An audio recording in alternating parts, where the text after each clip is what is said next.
Shalom, shalom, peuple de Dieu, soyez bénis. Shalom à toutes les nations. Que la bénédiction soit sur l'Afrique, l'Europe, l'Asie, l'Amérique, l'Inde, l'Océanique. Que le Dieu Père des esprits des prophètes, tel que l'apôtre Jean le dit dans l'Apocalypse, soyez grandement bénis. Ici le prophète Angel Winowan, par la grâce de Dieu, je viens encore avec un mystère prophétique pour l'édification de ton monde spirituel, pour l'édification de ta compréhension, afin d'impacter sur la terre. Vous savez, dans le monde spirituel, on ne domine pas avec la force physique. Dans le monde spirituel, on domine avec la connaissance. Seuls ceux qui ont la connaissance des choses cachées, qui ont la capacité de dominer. Nous bénissons le Seigneur qui m'a inspiré cette chaîne YouTube où bénir des vies. Alors, toi qui es en train de m'écouter, avant de commencer à suivre le mystère d'aujourd'hui, s'il te plaît, commence par t'abonner. Abonne-toi et active la cloche de notification. Il faut que nous grandissons ici en tant que famille pour que l'impact soit toujours au rendez-vous. Que Dieu te bénisse. Alors aujourd'hui, je viens avec un thème très important. Un thème qui va t'aider dans le combat spirituel. Vous savez, tu ne peux pas parler d'une marche avec Christ sans expérimenter le combat spirituel. Alors, je viens aujourd'hui avec un secret qui va beaucoup t'aider. Je parlerai de la spiritualité du vent. Comprendre la spiritualité du vent dans le monde spirituel. Alors, à chaque fois que tu marches en route, tu vas voir le vent souffler. Est-ce que le vent qui souffle là a seulement une représentation physique? Je ne pense pas, mais je te dirais que ce vent qui souffle a aussi une représentation spirituelle. Et nous sommes d'accord que la vie est d'abord spirituelle avant d'être physique. Ça veut dire que la meilleure façon d'impacter le monde physique, c'est de comprendre le monde spirituel. Tu ne peux pas impacter le monde physique si tu ne maîtrises pas les secrets du monde spirituel. Alors il est très important. Nous bénissons le Seigneur qui a béni les nations avec l'enseignement sur le mystère du langage de la terre, le mystère de l'eau. Vous êtes nombreux qui m'aviez écrit depuis dans le monde entier pour témoigner ce que le Seigneur a fait beaucoup. J'ai prié avec vous et je bénis vraiment le Seigneur pour ce qu'il fait. Alors, je rends grâce à Dieu pour ta vie, toi qui es déjà connecté à cette chaîne, toi qui es là, toi qui es actif, toi qui me soutiens dans les prières. Que Dieu te bénisse. Nous sommes une communauté, nous allons grandir et nous allons vraiment créer l'impact. Alors, on va aller très rapidement, sans plus tarder. Je veux que tu prennes ta Bible là où tu es dans Apocalypse. Apocalypse chapitre 7, le verset 1. Je vais lire pour nous. Apocalypse chapitre 7, le verset 1. La Bible dit, « Après cela, je vis 4 anges debout aux 4 coins de la terre. Ils retenaient les 4 vents de la terre, afin qu'il ne soufflât point de vent sur la terre, ni sur la mer, ni sur aucun arbre. » Alors, voici l'apôtre Jean qui montre et qui décrit en fait la révélation qu'il a eue. Il dit qu'il a vu 4 anges, voilà, debout aux 4 coins de la terre. C'est-à-dire que en haut, en bas, à gauche et à droite. Donc, il a vu 4 anges aux 4 extrémités de la terre qui retenaient les 4 vents. Donc, si on parle des 4 extrémités de la terre, on parle des 4 vents. Vous êtes d'accord avec moi ici qu'on touche le principe des 4 points cardinaux. Vous êtes d'accord avec moi qu'à l'époque, on se déplaçait avec la boussole qui indiquait les 4 points cardinaux.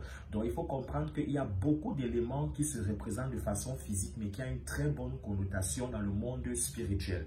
Déjà, une première vérité que vous deviez comprendre, c'est que dans la spiritualité du vent, il existe 4 vents. Il existe 4 vents dans la spiritualité du vent. Tu ne peux pas avoir la victoire dans les combats spirituels si tu ne maîtrises pas le principe et le mystère des 4 vents dans le règne de l'esprit. C'est pourquoi par la grâce de Dieu, je vais te nommer les noms des 4 vents et leurs symboles ou alors leur signification dans le monde spirituel. Et je sais que le Seigneur te donnera la victoire après m'avoir écouté. Voilà, alors rapidement dans Ézéchiel. Ézéchiel chapitre 37, juste pour confirmer encore la spiritualité du vent. Ézéchiel chapitre 37, le verset 9 à 10, je vais lire. Et il me dit, prophétise et parle à l'esprit. Prophétise, fils de l'homme, et dit à l'esprit, ainsi parle le Seigneur l'Éternel, esprit, viens des 4 vents, souffle sur ces eaux, sur ces morts, et qu'ils revivent. Voilà. Une chose que vous deviez commencer à comprendre aussi sur la spiritualité du vent, c'est que le vent a la capacité d'apporter la vie. Lorsque tu te rends compte que dans ta vie, les choses sont comme mortes, lorsque tu te rends compte que dans ta vie, des choses ne parviennent plus à respirer, des choses ne parviennent plus à vivre, tu dois comprendre que l'une des âmes avec lesquelles tu dois travailler dans le monde spirituel, c'est la spiritualité du vent, l'âme du vent. Voici le prophète Ézéchiel qui va se retrouver devant des ossements desséchés, devant des morts. Et Dieu va lui donner l'instruction de commander à ce que le pouvoir des 4 vents, qu'il souffle des 4 vents, afin que ces morts retrouvent la vie. Regardez un peu, lorsque vous respirez, vous êtes d'accord avec moi que c'est l'air, c'est le vent en fait, que vous faites entrer en vous, que vous faites ressortir, qui vous donne la capacité de respirer. Si on bouge ton nez, on bouge ta bouche, tu vas te rendre compte que tu ne pourras plus respirer. Et si tu mets assez de temps avec ta bouche et ton nez fermé, tu vas commencer à perdre le souffle et tu vas mourir. Donc vous comprenez moi que le vent dans la spiritualité a le symbole d'apporter la vie. Lorsque tu te rends compte que tes affaires sont en train de mourir, tu te rends compte que ton foyer ne donne plus, tu te rends compte que des choses n'arrivent plus à avoir la vie, tu dois comprendre que tu dois entrer dans le monde spirituel pour commander à la spiritualité du vent de commencer à se manifester. Alors, est-ce qu'il faut simplement appeler le vent pour appeler le vent? Je dirais non. Tu dois comprendre et tu dois connaître le nom des 4 vents qui existent, leur signification et leur rôle dans le combat spirituel. Alors, sans plus tarder, je te parlerai du premier vent.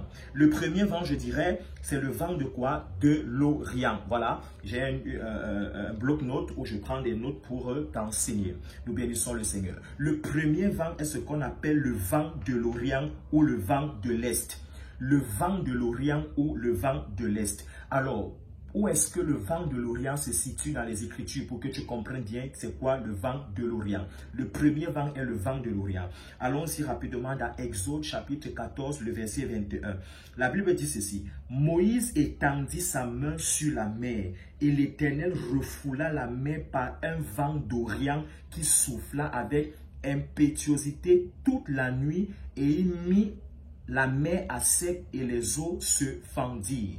Il faut comprendre ici clairement que le vent de l'Orient symbolise la délivrance. Lorsque tu te rends compte que tu es dans une situation où les choses semblent bloquées, tu dois implorer la puissance du vent de l'Orient. Parce que ici, Israël était devant la mer Rouge et Pharaon était en train de venir pour tuer et terrasser Israël. Et la Bible déclare que lorsque Moïse a prié l'Éternel, Dieu a fait souffler quoi? Le vent de l'Orient. Le vent de l'Orient est venu diviser la mer en deux et Israël est passé. Il faut comprendre que dans le monde spirituel, le vent de l'Orient a la capacité de déraciner les situations devant toi. Lorsque tu as l'impression qu'il y a des montagnes devant toi, il y a des murailles devant toi, il y a des obstacles devant toi, il y a des phénomènes qui t'empêchent d'entrer à une autre dimension. Tu as l'impression qu'il y a des blocages, tu as l'impression que quelqu'un est sur ton chemin, tu as l'impression qu'il y a des situations, il y a des conspirations sur ta route pour t'empêcher d'entrer dans une autre dimension. Tu dois comprendre que lorsque tu entres dans le combat spirituel, tu dois implorer la puissance du vent de l'Orient.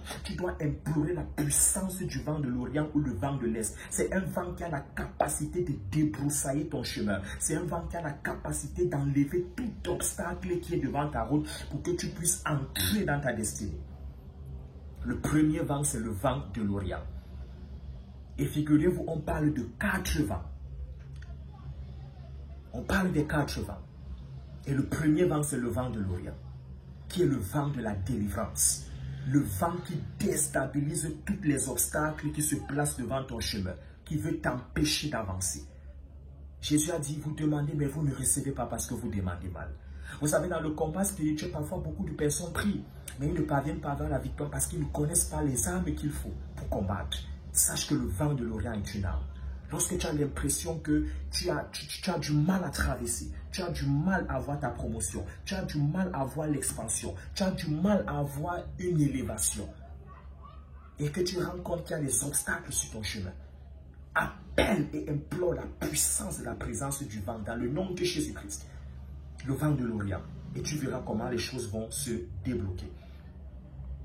Et lorsque vous allez lire aussi Osée chapitre 13, Osée chapitre 13, le verset 15, il est dit, Éphraïm a beau être fertile au milieu de ses frères, et le vent d'Orient viendra, le vent de l'Éternel s'élèvera ou du désert. Il faut comprendre que le vent de l'Orient, pour notre précision, le vent de l'Orient est un vent qui apporte un miracle sur une surface où on ne pouvait pas imaginer que le miracle allait arriver.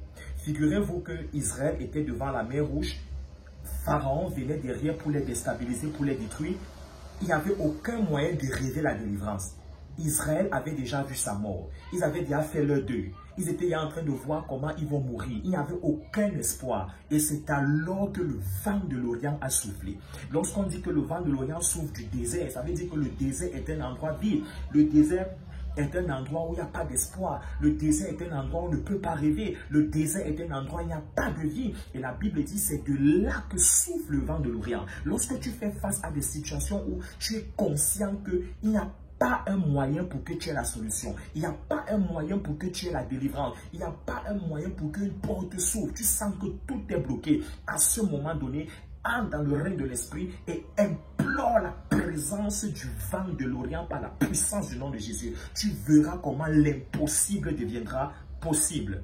Que Dieu te bénisse. On va aller très rapidement, comme j'ai dit, et je vais te parler du deuxième vent. Dans le combat spirituel, le deuxième vent, on parlera du vent de l'Occident ou le vent de l'Ouest. Le vent de l'Occident ou le vent de l'Ouest. Alors, c'est quoi? Alors, rapidement, dans Nombre chapitre 11, le verset 31. L'Éternel fit souffler de la mer un vent qui amena des cailles et les répandit sur le camp. Je vais rapidement lire aussi Exode chapitre 10, le verset 19. La Bible dit, l'Éternel fit souffler un vent de l'Occident très fort qui emporta les sauterelles et les précipita dans la mer Rouge. Il ne resta pas une seule sauterelle dans toute l'étendue de l'Égypte. Il faut comprendre que le deuxième vent, qui est le vent de l'Occident, est un vent qui symbolise quoi? La délivrance sur les malédictions. Il faut comprendre que le premier vent avait la capacité de déraciner les obstacles sur le chemin et le vent de l'Occident, qui est le deuxième vent, est un vent qui ôte les malédictions. C'est un vent qui ôte quoi? Les malédictions. Lorsque tu te rends compte qu'il y a des malédictions installées dans ta vie, lorsque tu te rends compte qu'il y a des phénomènes qui viennent te troubler, des phénomènes qui viennent être comme une malédiction, qui se répètent à tout moment, tu dois comprendre que là, tu dois implorer quoi? Le vent de l'Occident, qui a la capacité de ôter quoi? Les malédictions. Parce qu'il faut comprendre ici en Égypte que lorsque Dieu a commencé à envoyer les malédictions en Égypte, parce que Pharaon refusait de laisser aller Israël, il y a des sauterelles qui sont venues. Les sauterelles étaient comme une malédiction, les sauterelles étaient comme une punition de Dieu. Il a maintenant fallu que Moïse implore l'action de Dieu pour qu'il fasse souffler le vent de l'Occident pour enlever ces malédictions. Si tu as l'impression qu'il y a une maladie sur ton corps, il y a une maladie dans ta famille, il y a une épidémie qui marche, il y a quelque chose qui vous empêche de monter, il y a quelque chose qui vous empêche vraiment d'être épanoui, d'être à l'aise. Vous êtes quelque part, mais il y a des obstacles, il y a des choses qui vous rendent mal à l'aise. Il faut implorer le vent de l'Occident. Le vent de l'Occident est un vent qui souffle pour ôter les malédictions, pour ôter les parasites, pour ôter ce qui enlève la paix, pour ôter ce qui enlève le bonheur. Le vent de l'Occident a cette dimension-là. Ça, c'est le deuxième vent que tu dois comprendre dans le monde spirituel. Écoute-moi très bien, il y a des délivrances que tu ne peux pas avoir si tu ne maîtrises pas quoi? Le mystère de ces vents-là. Et il faut comprendre. Et les sauterelles qui étaient en Égypte ont duré pendant plusieurs jours. Il faut comprendre aussi l'une des particularités avec le vent de l'Occident, c'est que le vent de l'Occident a la capacité de ôter les malédictions qui durent en jours, en semaines, en mois ou en années. Si tu te rends compte que chaque année, il y a une même maladie qui se répète dans ta vie, chaque année, il y a un même phénomène de malheur qui se répète dans ta famille, chaque année, vous êtes d'accord avec moi, il y a plusieurs qui m'écoutent, vous êtes d'accord que lorsque un mois arrive dans votre vie, vous savez que le mois là ne va pas finir sans que vous ne tombiez malade. Vous savez que le mois là ne va pas finir sans qu'il y ait un tel problème dans votre vie. Vous savez que le mois-ci ne peut pas arriver tant qu'il y ait tel phénomène de malheur. Donc vous êtes conscient que chaque semaine ou chaque mois, il y a toujours, chaque année, il y a toujours un malheur qui arrive. Vous êtes déjà conscient de ce malheur. Lorsque vous savez qu'il y a ce genre de malheur dans votre vie, invoquez dans le monde spirituel la puissance du vent de l'Occident. Le vent de l'Occident a la capacité de ôter les malédictions en jours, en semaines, en mois et en années. Donc si tu localises une malédiction qui se répète toujours dans ta vie, après chaque mois, implore la puissance du vent de l'Occident qui va ôter cette malédiction comme il ça l'a fait en Égypte. C'est très important. J'aime souvent dire la Bible est un livre prophétique. Ça veut dire que dans la Bible, il y a des histoires parfois qui nous concernent. Et lorsque nous voyons les solutions qui ont été appliquées dans ces histoires pour qu'on ait il y a eu la solution, appliquons aussi ces mêmes secrets dans nos vies et on va voir la solution. La Bible est un livre où on doit se repérer. C'est un livre où on doit trouver des solutions. C'est notre héritage. C'est pourquoi j'aime souvent dire le plus grand désir de Dieu n'est pas que tu aies l'argent, n'est pas que tu sois marié, n'est pas que tu aies la gloire, mais le plus grand désir de Dieu est que sa bénédiction soit instaurée dans ta vie. Et je vais dire sa parole, c'est que sa parole soit inscrite dans ton esprit. Lorsque la parole de Dieu est inscrite dans ton esprit, Dieu est tranquille parce qu'il sait que tu auras la victoire. Parce que tous les secrets dont tu as besoin sont dans la parole de Dieu. Donc ça, c'était le deuxième vent, le vent de l'Occident, qui a la capacité de briser les malédictions en jours, en semaines, en mois et en années. Donc, à toi de localiser dans ta vie le problème qui vient toujours chaque semaine ou chaque mois ou chaque année. Lorsque tu l'as localisé, implore la puissance du vent de l'Occident. Que ce vent souffle et déracine cela. Au nom de Jésus-Christ. Amen.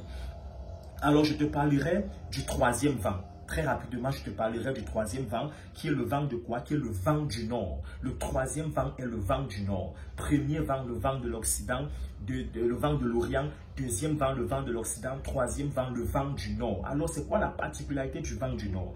Lisons rapidement notre Bible dans Proverbe. Proverbe chapitre 25, le verset 23. La Bible dit, le vent du nord enfante la pluie. Il faut comprendre que ce vent enfante la pluie, la direction, la richesse, l'abondance, l'élévation et la croissance. Il faut comprendre que le vent du nord, c'est le vent qui établit quoi? La bénédiction, la direction, la richesse, l'abondance et l'élévation. Lorsque tu implores le vent du nord, tu es en train d'appeler sur toi l'abondance parce qu'il faut comprendre que la pluie est le symbole de la bénédiction. Donc dans Proverbe, il est dit quoi? Le vent du nord enfante quoi? La pluie. Ça veut dire que lorsque tu as l'impression qu'il y a une sécheresse dans ta vie, lorsque tu as l'impression qu'il y a une pauvreté qui est en train de s'installer, lorsque tu as l'impression que les choses ne sont pas en train d'être fluides, implore la puissance du vent du nord, parce que le vent du nord amène la pluie, le vent du nord amène la richesse, le vent du nord amène la fécondité, le vent du nord amène l'abondance, le vent du nord amène quoi? L'expansion. Vous savez, en spiritualité, c'est très important de citer les noms. Lorsque Bartimée a vu Jésus, la Bible déclare que Bartimée était aveugle. Il n'a pas vu, mais il a entendu, il savait que Jésus était en train de passer. La Bible dit quoi? Bartimée a crié, fils de David, aie pitié de moi. Alors, avec les milliers de personnes qui appelaient Jésus ce jour, pourquoi Jésus s'est arrêté pour écouter Bartimée? Parce que Bartimée a prononcé un nom sur Jésus que beaucoup ne connaissaient pas, fils de David. Jésus s'est arrêté pour dire, mais qui me connaît dans la dimension du fils de David? Vous savez, en spiritualité, quand tu connais le nom d'une situation, tu vas rapidement expérimenter le miracle. Donc ici, il faut comprendre que lorsque tu appelles le vent du nord, lorsque tu appelles le vent du nord sait qu'elle doit apporter la pluie. Il sait qu'il doit apporter l'abondance, la richesse, la fécondité, la fluidité, débloquer une situation qui avait longtemps séché. Le vent du nord. C'est très important. Alors très rapidement, je te parlerai du quatrième vent. Je dis, on va aller très vite pour que tu puisses comprendre ces choses. Le quatrième vent. Allons dans Psaume, le quatrième vent qui est quoi? Le vent du midi. Le vent du midi. Le vent du midi. Alors rapidement dans Psaume chapitre 78, le verset 26. La Bible dit, il fit souffler dans les cieux le vent d'Orient. Il amena par sa puissance le vent du midi. Ici, nous remarquons que deux vents ont été invoqués parce que la situation était critique. Il y a deux vents qui ont été invoqués. Le vent de quoi? La Bible parle de le vent de l'Orient et le vent du Midi. Alors, le vent du Midi, il faut comprendre que lorsque nous lisons la Bible, le vent du Midi symbolise la possession des lieux. Ça veut dire que lorsque tu veux posséder un lieu, lorsque tu veux entrer en contact avec un lieu, lorsque tu veux être établi dans un lieu, tu dois implorer ce qu'on appelle la puissance du vent du Midi. La puissance, le vent du Midi te stabilise dans ta bénédiction. Le vent du Midi te donne en possession un territoire. Lorsque tu arrives par exemple dans un nouveau quartier, une nouvelle maison, une nouvelle ville, un nouveau pays, implore la puissance du vent du Midi. Lorsque tu implores la puissance du vent du Midi, le vent du Midi te donne la capacité de t'impacter, de t'établir, de t'imposer par la puissance du nom de Jésus. Alors, lorsque tu te rends compte, il faut comprendre, lorsque tu te rends compte, lorsqu'il y a un genre de situation critique, maintenant, il est probable que tu puisses invoquer les 4 vents dans un seul problème. C'est pourquoi remarquez bien, remarquez très bien. J'aime souvent dire, les sorciers sont mieux placés pour comprendre les choses spirituelles parfois par rapport à nous qui se disons enfants de Dieu. Lorsque vous partez voir les féticheurs, remarquez bien, il y a toujours des phénomènes où les féticheurs vont demander aux gens de se déshabiller, d'aller faire des rituels dans les carrefours. Il va lui dire, va dans un carrefour, déshabille-toi, fais des rituels, commence à danser nu ou bien fais des pratiques dans un carrefour. Pourquoi les féticheurs envoient toujours les gens dans les carrefours? Parce qu'ils savent que les carrefours sont c'est le rond-point des 4 points cardinaux. Lorsque tu te places sur un carrefour, tu as accès aux 4 points cardinaux de ce quartier ou de cette ville. Ça veut dire que dans un carrefour, il y a une route comme ça, il y a une route derrière, il y a une route à droite et à gauche. Ça veut dire que tu as accès aux 4 points cardinaux qui te donnent accès aux 4 vents. Parce que les 4 vents ne peuvent que souffler là où il y a un rond-point des 4 points cardinaux. C'est pour ça que même pour posséder un quartier, il faudrait que tu te places dans un carrefour, tu élèves un genre de prière qui fait souffler les 4 vents pour te donner la possession et la bénédiction de ce quartier.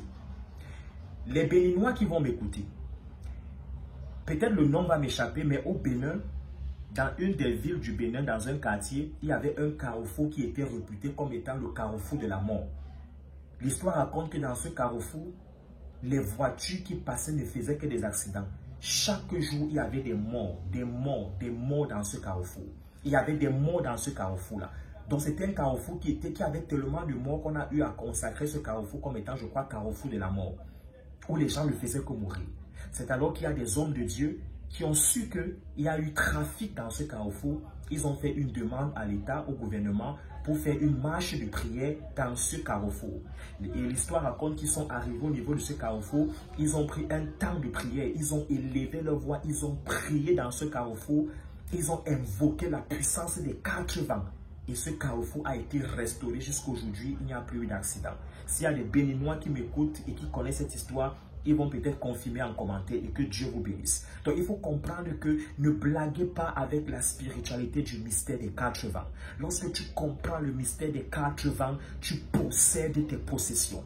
Ne blaguez pas. Lorsque tu te places dans un carrefour, tu arrives dans un carrefour, même rapidement, tu peux faire une simple prière. Tu dis, Seigneur, comme je me place dans ce carrefour, j'entre en contact avec les 4 vents et qui me donnent la capacité de dominer ce quartier, de dominer cette ville au nom puissant de Jésus. Même étant dans ta chambre, tu peux prier le Seigneur pour invoquer la puissance d'un vent dont tu as suivi le nom. C'est très important.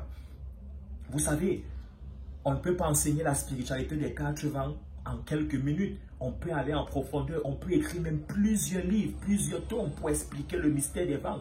Mais je pars très rapidement pour te permettre de comprendre ces secrets très rapidement et pour t'aider à faire toi-même ta part de recherche dans la parole de Dieu pour être davantage béni. Alors je bénis le Seigneur pour toi qui m'as écouté, qui a compris le mystère des 4 vents, qui a compris la spiritualité du vent. Il faut comprendre que les sorciers ont la capacité de dominer, de diriger le vent. Lorsque Jésus devait passer à l'autre bord, la Bible déclare qu'il y a un vent qui s'est levé, qui a voulu stopper Jésus avec les apôtres. La Bible dit quoi? Jésus a menacé le vent. Il faut aussi comprendre que le vent est commandé aussi par des démons. Il y a des esprits malins qui possèdent le vent pour se lever contre toi. Écoute-moi très bien. tous les éléments de la nature. C'est pourquoi j'ai parlé sur la terre, l'eau, maintenant je parle du vent. Tous les 4 éléments de la nature, l'eau, la terre, le feu, le vent, c'est des éléments qui sont dominés, qui sont dirigés par Dieu. C'est des éléments qui ont des anges en possession, qui œuvrent pour Dieu. C'est aussi des éléments où le diable a envoyé des esprits dominés là-dessus. Il faut donc comprendre que tu ne peux pas impacter la terre si tu ne maîtrises pas le mystère des 4 éléments de la nature, tels que la terre, l'eau, le feu et le vent. Aujourd'hui, je t'ai parlé du vent. Il faut comprendre que si tu veux impacter la terre, si tu veux impacter ta génération, tu dois comprendre le mystère des 4 vents. Tu dois connaître le nom des 4 vents, leur signification, comme je t'ai enseigné. Là, par rapport à une certaine situation, tu commandes au vent de souffler. Le vent de l'Orient, le vent de l'Occident, le vent du Nord, le vent du Midi. Je bénis le Seigneur qui t'a permis d'être connecté et d'écouter ce message. Je prie pour ta vie maintenant. Pendant que tu vas écouter cette prière, tu vas tendre ta main vers le téléphone, vers ton écran, peu importe là où tu me regardes, tends ta main, je vais prier. Père, je prie au nom puissant de Jésus, pour quiconque est sous le son de ma voix, pour quiconque est en train de m'écouter.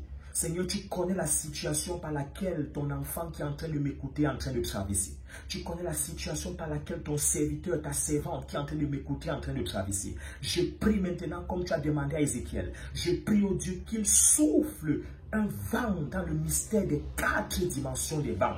Que ce vent souffle en faveur de quelqu'un. Que ce vent apporte la restauration à quelqu'un. Je prie que le vent de l'Orient souffle. Je prie que le vent de l'Occident souffle. Je prie que le vent du Nord souffle. Je prie que le vent du Midi souffle en ta faveur. Afin que la restauration soit ta portion. Afin que la libération soit ta portion. Afin que la délivrance soit ta portion. Au nom puissant de Jésus-Christ. Je prie Dieu maintenant que tout malheur dans ta vie, tout problème dans ta vie, toute oppression dans ta vie rencontre la délivrance maintenant par le mystère des 4 vents qui soufflent en ta faveur, qui soufflent en ta faveur, au nom puissant de Jésus-Christ, au nom puissant de Jésus-Christ. Père, je te rends grâce parce que tu accordes la libération et la délivrance à quelqu'un au nom de Jésus-Christ. Amen. Alors, beaucoup de personnes m'ont écrit, que ce soit en commentaire ou directement par le numéro de téléphone que je donne souvent pour des prières. Mais prophète, pourquoi est-ce que tu ne donnes pas souvent les messages au quotidien? Pourquoi est-ce que tu n'envoies pas les messages chaque jour? Pourquoi est-ce que tu ne développes pas davantage? Voilà, eh bien je vais vous répondre aujourd'hui, comme ça pour quiconque veut soutenir ce ministère que le Seigneur m'a donné sur les réseaux sociaux pour bénir des nations. Alors, l'une des raisons pour lesquelles je ne publie pas constamment les messages, si vous remarquez bien, les messages viennent après parfois plusieurs mois. Beaucoup ont été bénis par le mystère du langage de la terre, par le mystère de l'eau. Beaucoup ont été bénis. Si vous partez regarder les vidéos de ma page, vous allez voir certains enseignements. C'est pas beaucoup. À cause d'une difficulté que j'ai au niveau de mon appareil, je n'ai qu'un téléphone avec lequel je fais ces vidéos pour mettre en ligne. Et ce téléphone, il n'a pas une très grande capacité. Donc du coup, je ne peux pas faire des vidéos très longues. C'est pourquoi parfois je résume rapidement les enseignements pour que la mémoire me permette de le faire. Voilà, vous savez, avec le ministère que je fais aussi, c'est pas facile de s'impliquer là-bas, de s'impliquer encore de ce côté. Donc, toi qui m'écoutes, toi qui as été béni par mes messages, ou toi qui es béni par ce message, si le Seigneur te met à cœur de me soutenir pour avoir peut-être un téléphone qui a une plus grande capacité, voilà, qui a une plus grande mémoire pour continuer à envoyer des messages chaque fois, peut-être même 3 messages par semaine, pourquoi pas, pour me permettre d'avoir plus de capacité pour faire des vidéos préenregistrées et garder pour pouvoir les balancer. Parce que là, comme avec ce téléphone, je fais beaucoup d'activités, ça fait qu'il faudrait que je finisse certaines activités, je supprime tout pour refaire une autre vidéo pour publier. C'est la raison pour laquelle j'ai du mal à mettre des messages au quotidien. Alors toi qui me suis en Afrique, en Europe, en Amérique, en Asie, peu importe là où tu m'écoutes dans le monde entier et que tu veux me soutenir, avec peut-être des appareils qui vont m'aider à faire des vidéos de très bonne qualité pour pouvoir mettre sur Internet, pour bénir les nations. Alors sois libre de me contacter avec le numéro que tu verras en bas de la vidéo ou dans la description de la vidéo. Tu peux me contacter, tu peux dire homme de Dieu, voici je te contacte parce que je vais soutenir ce ministère en t'offrant peut-être un téléphone, une machine, un appareil qui va t'aider à mieux faire des vidéos. et je prierai pour toi et je sais que le Seigneur va te bénir. Vous savez, même Jésus-Christ, son ministère était soutenu par les femmes, les intendants, les apôtres soutenaient Jésus. Donc, même nous les hommes de Dieu, nous avons besoin des personnes qui soutiennent notre ministère pour que l'évangile se fasse davantage. Et je sais que Dieu va te bénir, toi qui vas le faire. Shalom et rendez-vous au prochain message. Et je profiterai aussi pour passer une bonne nouvelle à tous les habitants du Burkina Faso. Si tu es du Burkina Faso et que tu me suis, il est très probable que cette année 2024, par la grâce de Dieu, je sois au Burkina. Je suis en train de préparer un programme au Burkina Faso où je viendrai rendre ministère. Alors, si tu veux entrer en contact avec moi au Burkina, je crois que je viendrai par la grâce de Dieu au mois de juin. Voilà, je serai au Burkina Faso pour un très grand programme de puissance et de démonstration d'esprit pour détruire les œuvres de la sorcellerie qui influencent encore ta vie. Alors, tu veux assister à ce programme, tu veux entrer en contact avec moi, sois aussi libre de me contacter par le numéro. Que Dieu vous bénisse. Shalom.